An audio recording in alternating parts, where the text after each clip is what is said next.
Welcome to UO Today. I'm Paul Peppis, Director of the Oregon Humanities Center. My guest today is John Arroyo, Assistant Professor in the School of Planning, Public Policy, and Management at the University of Oregon. Prior to joining the faculty in fall 2019, Arroyo was an Andrew W. Mellon Fellow in Latino Studies at the School for Advanced Research in Santa Fe, New Mexico.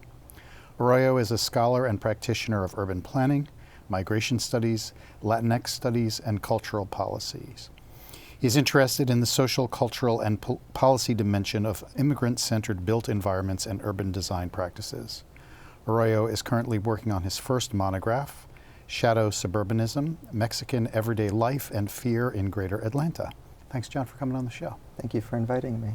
So first, tell us about your background and how you came to be interested in urban studies. Sure. So I grew up in unincorporated East LA, and the unincorporated part is really important because it sort of meant that we didn't have a lot of local elected officials to respond to help us when we needed support or infrastructure or social services, those types of things. So my family grew up really poor, and it was a mixed status family from central Mexico. And so various layers of that family all lived in the same area in East LA, and sort of growing up and seeing all of the housing issues they were going through. All of my brothers and sisters who grew up with asthma and other things we were dealing with. Near all these freeways, there was no park space, and we just really struggled with transportation issues. And so that just made me realize in high school, when I went to a mixed high school, started seeing more of LA, that not every neighborhood looked the same. And I had a lot of questions about that. It led me to sort of a career of public service for a while, and now in research. So what inspired you to go from public service into research? What happened there? So I was working for the city of Los Angeles for a while, and the county of Los Angeles, and other planning related jobs. And I think I got to a point where I realized I had these bigger questions about process that I don't think could be answered at a sort of practitioner level. And so everyone kept saying, you're going to end up back in school. And so I did. And I never thought I was going to leave Los Angeles until I did. And then I started going everywhere else and started seeing how a place like Los Angeles in my neighborhood compares to other places, and came back with lots of ideas, but also thoughts about how this really can be a critical investigation in many ways. So one of the things that I personally found interesting about your work is how interdisciplinary it is. So you're an urban planner, you study urban planning, but you've also got this humanities thing, an arts thing going, and some social science, anthropology. Right. Why is interdisciplinarity important for your work? Right. So for me, planning comes from sometimes a policy perspective, depending on the school that it's in, or it comes from sort of a design perspective. I come from an urban design, sort of humanistic perspective in many ways. And when I was doing my PhD, I did my PhD at MIT, which was a very engineering-focused school, right, very science-based. And so I was interested in these broader culture issues in sociology and structure and race. And they just kept telling me, you're going to have to find those people. We have a few of them here, but you're going to have to make that network. And so it led me to transnational studies and migration studies and borderland studies and Latino studies. And in many ways, it forced me to reckon with the issues that planning hasn't fully reckoned with yet, where I thought some of the other disciplines are doing it on maybe a historical or theoretical way, but maybe planning is trying to grapple with that in an applied way. So I thought, how about I try to bridge all of this and see what that looks like? So here we are. Very interesting. So again, for me, since I'm a humanities guy, I'm especially struck by your experience and education in LA that led to your involvement in these creative cultural programs. So tell us about Project 51 and the Play the LA River Project. Those are two of these cultural projects you were involved in. Sure. So when I did my master's thesis, that was also at MIT, and I came back to LA to do the research. And the question I had was, how are artists engaging with a certain specific type of space? And I thought I would review a master plan the way that planning students normally do for these exercises. And everyone said, no, what's happening on the ground? The city's doing one thing. whether or not you agree with that is on one side. On the other side, artists are protecting this narrative of this really strange space, the LA River is this trapezoid of concrete, and it's recently in 2010 became an actual official river for the government, the EPA. And so as I looked at that, I thought, there's a lot of informality, there's a lot of space here to kind of rethink this, but artists were really the ones who were helping us reimagine that space deliberately, and it wasn't subconscious. Many of the artists working in that space had actually been the early advocates who had started the nonprofit organizations, so that led to Project 51.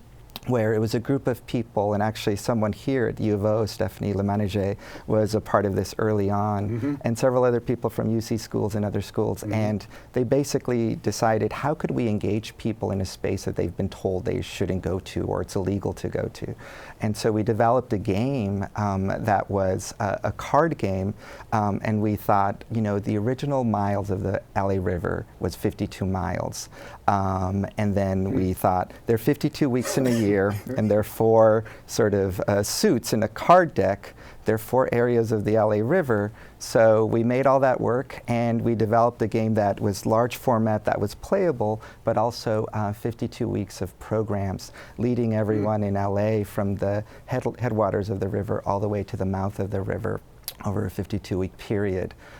We brought maybe 8,000 to 10,000 people altogether to a space where very few people had gone to or had a healthy sort of fear of growing up in LA, or had seen in music videos but didn't know if it had any other meaning. So it became a really special project, especially as I was sort of afar working on it in various aspects. So how do you understand the relationship of that kind of project with your work in urban studies? Sure. So I was hired here to help build a new group on access and equity in this larger idea of inclusive urbanism, and looking at inclusive urbanism, seeing who is the city for, who's designing the city, who's changing the governance, and what are the consequences when we don't look at that for underrepresented populations of all kinds.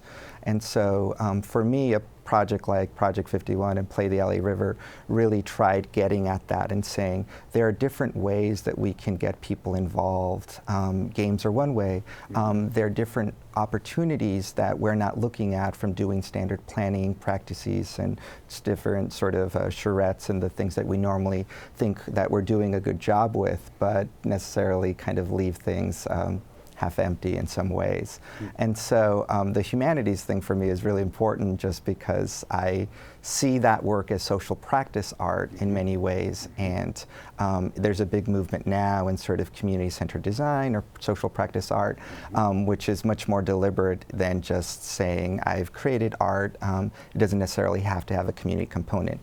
And I agree that not every artist needs to have that mandate, but for those that are looking for that connection, it brings planning and art into a really great conversation. So you mentioned the term inclusive urbanism, and you began to sort of imply what that means. Why don't you take a minute to tell us what inclusive urbanism is? Sure. So inclusive urbanism is really coming back down. There are all these neologisms in planning, landscape urbanism, ecological urbanism. There are many urbanisms. Inclusive urbanism really helps infuse everything from race and gender and class, and thinking about all of the design and equity sort of elements that we should be looking at cities but traditionally seem to fall short on.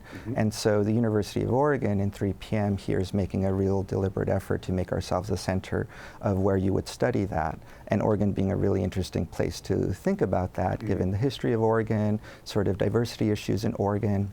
And here, everything from public participation issues to actual, the urban design, the actual functional space of what we're creating, who's involved in that process at which point, and how that is carried through a policy or governance standpoint. So what are some of the things that urban planning can help communities to make their places and communities more inclusive?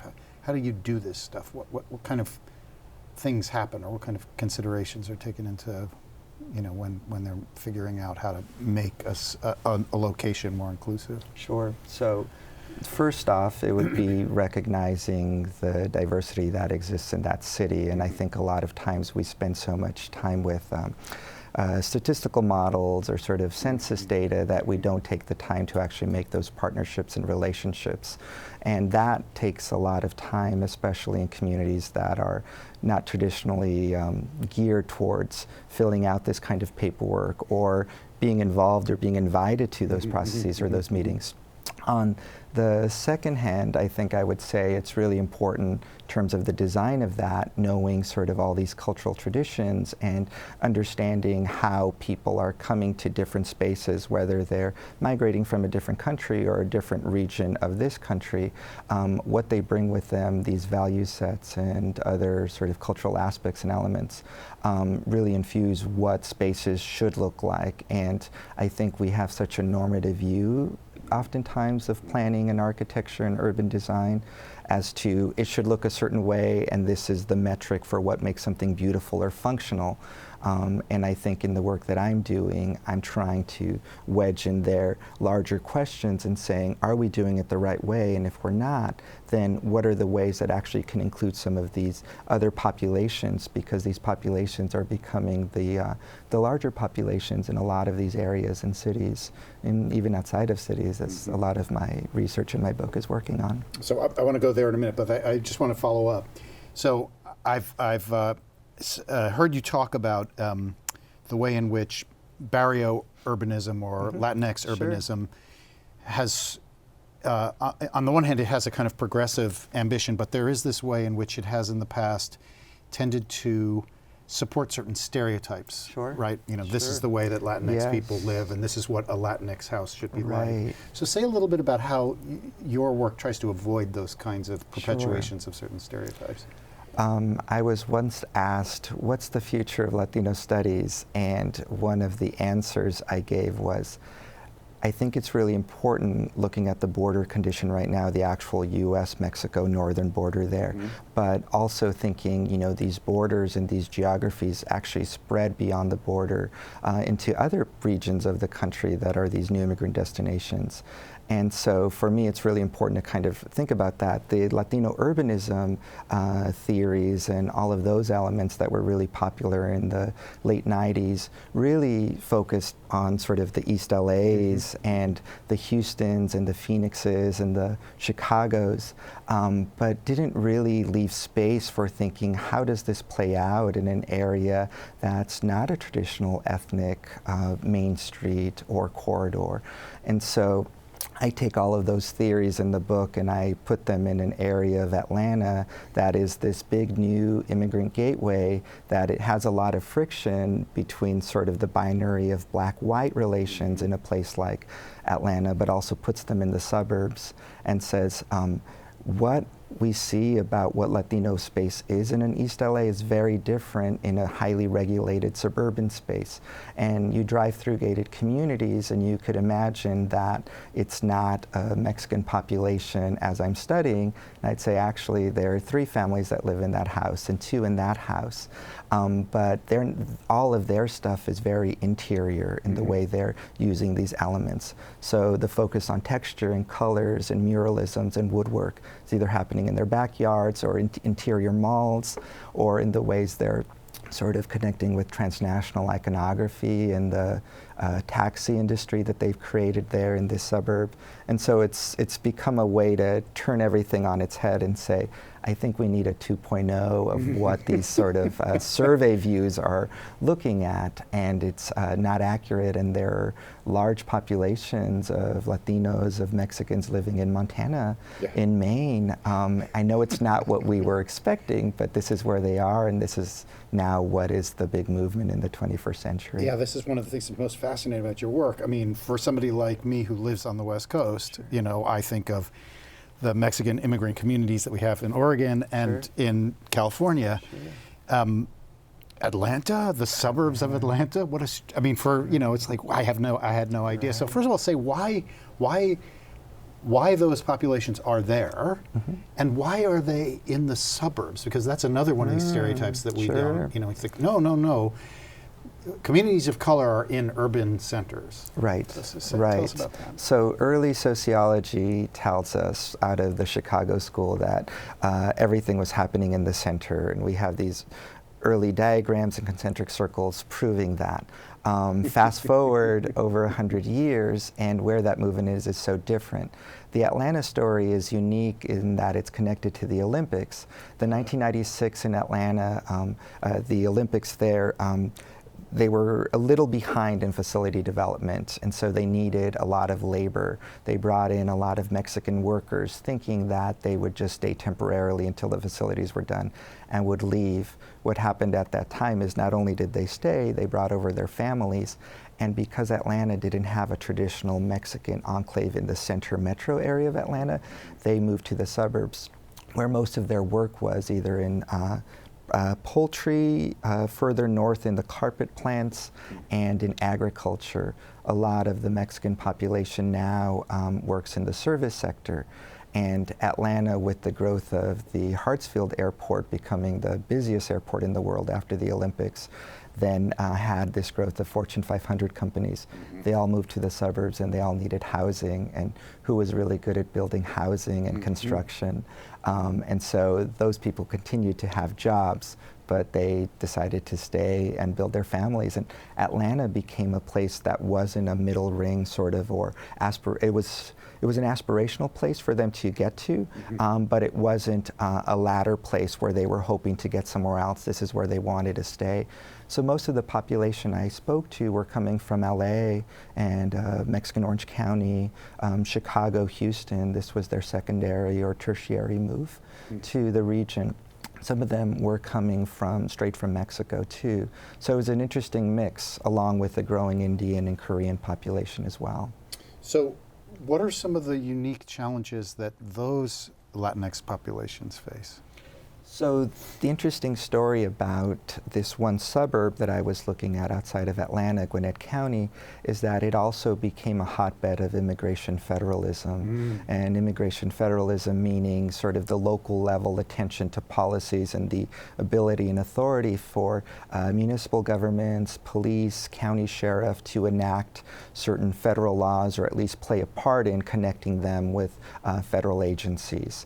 In Atlanta, there were several of these local laws that became sort of deportation central laws. And so there's a large facility, the Stewart Detainment Center there, outside of Atlanta, maybe 2 hours south. And so this would allow people broken taillights. A traffic infraction would immediately start the process to get you deported.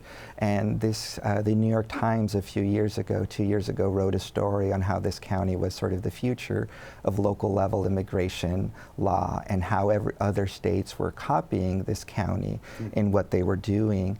Some of them has to deal with E-Verify, document status, things like that. Others were anti-immigration housing ordinances, or looking at bloodline connections. So people in municipal governments checking families that had too many cars and seeing whether or not they were extended family or actually direct immediate family. So there were a lot of ordinances with the rise of the population that were commensurate with the rise of new ordinances that were about beautification, about the way certain cities should look like, and those didn't factor in the cultural needs of the new population. I know I saw a statistic on a talk that you gave about the incredible growth in the amount of deportations resulting from traffic violations. Right. That became one of the major ways that they would identify as people. It was about 30% years ago. Now it's about 70%. It's the complete opposite. And so Mexican immigrants in Atlanta, documented and undocumented, live in great fear. And the book is called Shadow Suburbanism because it shows how they're, amidst all of this fear, are still persevering and manifesting different agencies. And I tend to see in all the research that's been done that a lot of the work that we do on immigration here tends to be about political incorporation or religious incorporation or economics contributions, things like that. But we rarely look at how the built environment changes and how immigrants change space. So tell us a little bit about what you found in the suburbs of Atlanta about those things. One of the most interesting finds was the the amount of work that had gone into building these sort of shadow cities and shadow infrastructure. So some of the mobile home parks were very close to other city services, libraries, pharmacies, things like this, local health clinics. They were so afraid to leave their own home, rightfully so, and they would communicate with WhatsApp and other messaging services as raids were happening on different intersections. And so Atlanta was definitely a place where getting in your car to do anything could mean a complete upending of your life. So a lot of these groups would self-select to work on, we're going to build our own local library here in our community where we live. It's Spanish only. One of the greatest findings was the growth of the sort of Latina taxi industry there. And so depending on certain markets that had a regional focus in different states of Mexico, people would go there because there wasn't a lot of social service to assist them in this county. And the ones that did exist were really overburdened. So they'd go there and they'd be able to find jobs, information center, and they sort of acted as community centers, not just commercial centers. And so different states in Mexico had different icons, and they would have their own taxi service because the rail line there wasn't extending into this county. It's tried several times, and there are many reasons why it hasn't been allowed. And so huge dearth of sort of transit access and a big equity issue at that point. Different social service centers starting shuttles, families starting their own transportation, vans and buses. On the housing side, that was really fascinating in the ways that people were building sort of some of their own self-serve housing. It brings in some other sort of life safety issues too, because they're doing that. Sometimes it's sanctioned, sometimes it's not. The ways they were building sort of their backyards with medicinal plants to share with some of the other Mexican communities. And so people were really struggling to find each other and figure out what was the need that the cities or the county wasn't serving. And because many of them were undocumented, they didn't have the ability to have the transnational geographic actual connection to go back to Mexico. So they created those villages and those needs there in Atlanta in a shadow way where planners could drive through most of this county and not know that any of this was happening. Fascinating, really fascinating. So you did your master's work focused on LA. Your PhD work is focused on these suburbs of Atlanta. So now you're here in the state of Oregon. Right. So tell us what you're finding or what you're planning to do in this context where we are. Sure. I used to come up to Oregon a lot for concerts and music, coming up from LA and really interested in the music scene here in the late 90s. And I knew coming into this that Oregon was more than meets the eye. There is definitely a certain narrative about Oregon not being as diverse, and that has definite merit. But there's a lot happening here with populations, a sharply declining black population that's still doing a lot of wonderful work to fight gentrification in places like Portland. And so I'm working on a project related to that. The Mexican population up here, another Latinx immigrant population, is sort of version 2.0 from the California chapter. That chapter is about agriculture. This chapter is about wineries and salmon fisheries and timber and sort of the abuses that a lot of those industries also have. And so I'm really interested in looking at what the New Immigrant Gateway sort of phenomenon looks like here, and a broader Pacific Northwest sort of Rockies. I'm really interested in Idaho also, and the New York Times just did a really interesting article about the Yakima Valley and New Mexican migration there and all the tensions in these small cities there in southern Washington, and even Alaska being a really large new center of new immigration with booming tourism there and film production. And so I'm really interested in looking at sort of some of the rural organizing work that's happening here, and also sort of rural park planning and land use with a lot of these immigrant groups too. And even thinking about sort of what that looks like and what a medium-sized city might look at, comparisons between places like Eugene and Spokane and Anchorage and Boise that are all about 250, 300,000 population. So it completely reframes what large city is, because Eugene, for most of the Willamette Valley, is a large city magnet. and it's a small city with a lot of big city issues. And I think there's a lot of this happening, but you can walk around Eugene and not necessarily see an immigrant sort of condition, which I think does exist, and it's on the periphery in the shadow ways, much like the Atlanta story is. So tell us about the program that you've come to help create in PPM here. Sure. So there's several faculty related to this and other faculty with interests in access and diversity. And so we're doing a lot to infuse more of the access and diversity experiences and the work that we've done into our classes. We have a requirement on public participation now. I'm teaching a class on green cities right now, undergraduate class, that's pushing the narrative on what green means, especially in a place like Oregon, looking at topics of green gentrification and the strategies a lot of places have used that can seem very sort of easy or sanguine in some ways, but actually have maybe other strategies involved that may not be fair or equal in many ways. And so we're starting a new PhD program as well, and exploring how to make all of these connections both for researchers and new researchers or professors or practitioners. So what's this PhD program in? It would be a PhD in planning, public policy, and management, and it combines all of our 3 different main disciplines and program groups there. Very interesting. So we just have a couple of minutes left. This will be my last question. So I recently had the opportunity and the pleasure of interviewing Elena Maria Vera Montes, the author of the celebrated novel Under the Feet of Jesus that was this year's U of O Common Reading Book. Fascinatingly, she's your cousin. So when she was here, did you get a chance to spend some time with her? We did, yes. It was such an interesting coincidence. I had nothing to do with this. I received a link last spring saying, so look, what's the Common Reading book? And I said, oh, Common Reading. And I thought, oh, it's related to my family's history. And although it's a work of fiction, there's my grandmother was Petra, and it's one of the characters in the book. Oh, yeah. And Elena was best friends and grew up with my mom.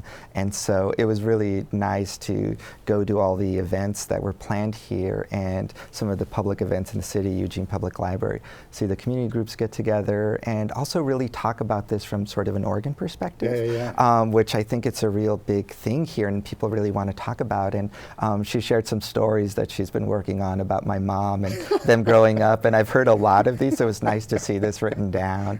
And it was just a really special way to start, being my first year here at the University of Oregon. Well, that was it's been a real pleasure talking to you, John. Welcome to the University of Oregon. Thank you. Good luck with all the interesting work that you're doing. It sounds completely fascinating and really timely. Thanks for stopping by. Thank you, Paul. I've been speaking with John Arroyo, Assistant Professor in the School of Planning, Public Policy, and Management at the University of Oregon. Thanks so much for watching.